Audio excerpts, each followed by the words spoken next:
বৃষ্টির মধ্যে বেটুকে নিয়ে বেরিয়েছিলাম। কোথায় গিয়েছিলাম, কেন গিয়েছিলাম সেটা সবই তোমাদেরকে বলবো।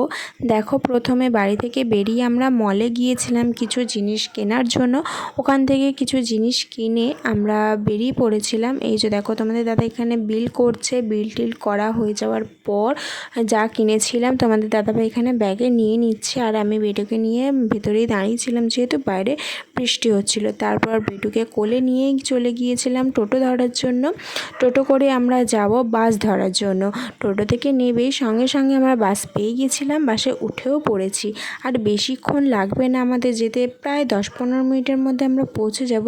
কিন্তু বাইরে তো সমানে একইভাবে বৃষ্টি হয়ে যাচ্ছিল, আর বাসটা মোটামুটি ফাঁকাই ছিল। বিটু তো চারিদিকে বৃষ্টি গাড়ি ঘোড়া দেখতে দেখতে চলে এলো। তো আমরা নেমে পড়েছি, বাস থেকে নেমে আমরা চলে এসেছি। নেক্সট ভিডিওতে তোমাদের জানাবো নিশ্চয়ই আমরা কোথায় গিয়েছিলাম। তো চলো, টাটা।